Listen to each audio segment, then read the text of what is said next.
When I was in elementary school, I got in trouble for stealing a pen. Now, whether I actually stole that pen or not is still up for debate in my mind. But at the time, it didn't matter. My mother thought I stole that pen. And if you have a Southern mother, then you know it doesn't matter how Webster, Wikipedia, the criminal code, or anyone else describes something.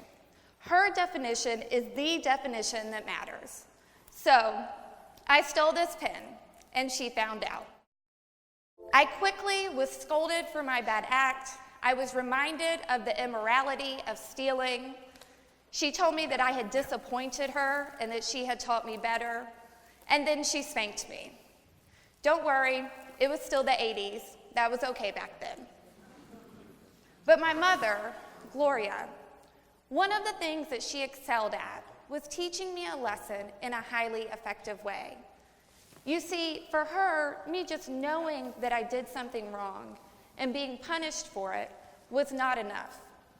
She believed in the concept of taking responsibility for your action and understanding why what you did was wrong, in righting that wrong, and then changing your behavior moving forward. She believed that accountability is necessary to be better. So just like Newton, under Gloria's laws, for every one of my actions, especially my bad actions, she was on standby, ready to give me her equal reaction. So the spanking was actually just the tip of the iceberg. What came next was the real lesson. I had to write an essay about why stealing was wrong and how it harms other people. And yes, you heard that right. I was in elementary school, and it was a full essay. I had to give the pen back to my teacher, and then the worst part of all, I had to publicly apologize, which meant in front of my entire class. And I'm sure that in my essay and in my apology, and probably in my plea for leniency, I said, I promise I will never do this again. Just imagine this face with tears streaming down it. You would think that would have an impact on the outcome. But my mother, she didn't budge. Because you see, she believes in tough love. She believes that sometimes you have to be a warm demander. And I believe that that's what made her successful as a mom. So I'm sure someone would like to argue the merits of how she handled this. Was it too harsh? Did it embarrass me too much? Should I have been spanked? That's a debate that I'll leave to the experts, and one that I can tell you she doesn't care about at all. And while they debate over what is right or wrong, what I can tell you is that this experience, and I'm sure others, because we all know that I misbehaved more than once, but this experience made the importance of personal responsibility, of accountability, of action, and behavior change resonate with me in a way that I apply to almost every aspect of my life. And whether you agree with her rearing tactics or not, I can stand here and tell you they worked. And that's the part she cared about. Raising a child who understood right from wrong, who would do no harm to others, but who could take responsibility and change course when she fouled up. She wanted to raise a child that did not repeat bad behavior. And I can tell you it worked, because for years, I would double or triple check that something was actually mine before I took it home. Even complimentary gift bags, I was like, are you sure this is for me? It's totally free? Okay, thanks. So whether you agree with her or not, the fact is she was effective. Her method achieved her goal. I want to talk more about the elements of that lesson that stuck with me: the personal responsibility, accountability, action, and behavior change. I've had to learn lots of lessons in my life that made me confront those four things. And I've also seen how things work out when one or more of those links is missing.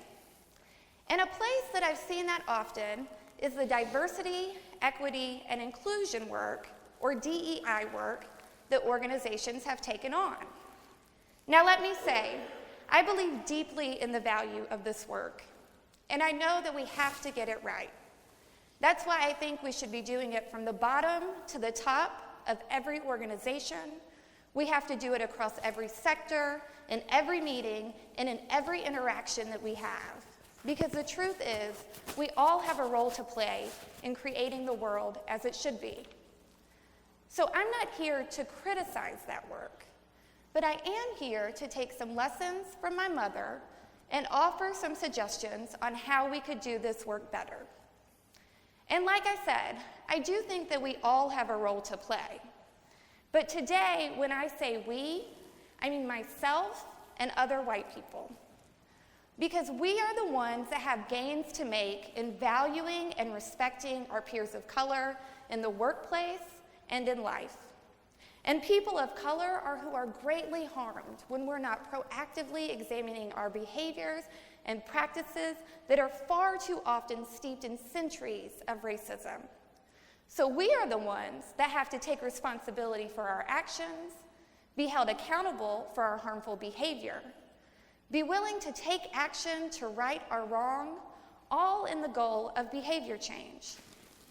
And the truth is that we are the ones that have gotten this wrong for so long that we might just need a warm demander to get this right. I want to start quickly with the Ark of DEI work. Usually there's an institutional commitment to diversity, equity, and inclusion. Someone is hired or delegated to tackle that work stream. There's some type of evaluation of the internal culture of a company. Some goals are set around diversity and inclusion, and then a series of meetings, trainings, other professional development is provided to the employees and the leadership of a company. Now that, of course, is a high-level generalization, but I've witnessed this or experienced it across multiple sectors, public, private, nonprofit, and that's usually how it goes. However, what I've yet to see is how accountability and behavior change are woven into that work in a way that matters, especially for the employees who are already part of the organization. So, like I said, I see a ton of focus on setting certain goals, recruiting the right people, making new hires so that you're meeting metrics of diversity, and I think all of those steps are necessary. It's just that I also think that if an organization is truly committed to meeting its goals of DEI, then accountability is necessary to be better. And don't worry, I'm not suggesting that employers pop their employees on the hand like maybe my mother would have done. But I am suggesting that it's finally time for us to use some tough love to get the results that we're looking for. So let's think about how we handle other critical skills at our job. Let's say that my position requires me to be a strong writer. It was listed in the job description, I was screened for it during the hiring process, and now that I have the job, I'm required to do a lot of writing in a very public-facing way. If I was consistently underperforming, I would have to take responsibility for my bad writing, probably from official feedback from my supervisor.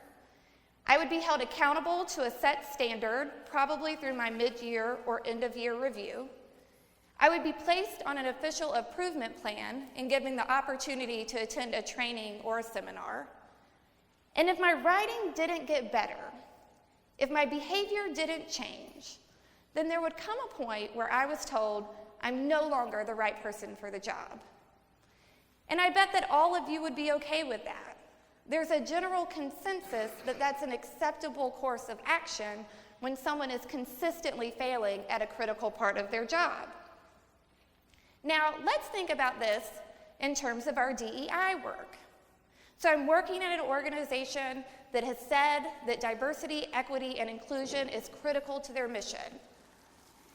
And they have said that the employees and those who work there have to respect their peers, their perspectives, and their experiences.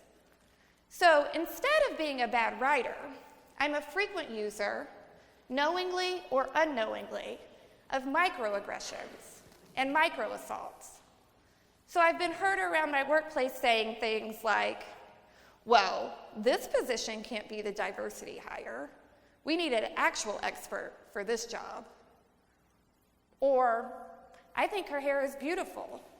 I'm just not sure that the natural look is professional enough to be the face of our organization.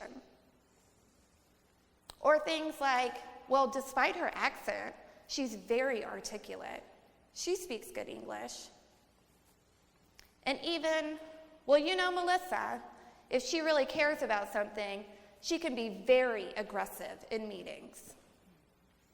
And for those of you who are wondering, yes, those are direct quotes that have been shared with me of things that people have heard in their workplace.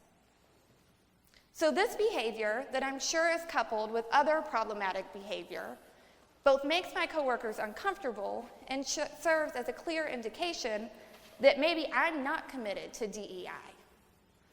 Or maybe I'm committed to it in theory. You know, I've gone to all the meetings, I went to all the trainings, I've read all the books, I've even learned all the right terminology. But my actions show I'm not committed to the practice. I'm not committed to the behavior change, to the part that actually matters. So what happens now? Maybe someone raises the issue with me, and I say maybe because that really depends on if the organization has created a culture where people feel comfortable doing so. But for the sake of argument, let's say the issue is raised with me, probably in a very sensitive way to protect my feelings, despite the fact that I've disregarded the feelings of those around me. It's possible that I apologize for the specific instance. Someone might suggest another reading or another training, but time and time again, my actions show that I'm willing to make my colleagues of color feel uncomfortable, undervalued, and disrespected. You'll notice that in that scenario, I got some feedback, but it didn't show up in my mid-year or end-of-year review. I had the opportunity to take action, but I wasn't put on an official improvement plan. And it most certainly didn't lead to my behavior change or to my termination. Too often, we are lacking the accountability that is necessary for the behavior change to meet our goals of diversity, equity, and inclusion.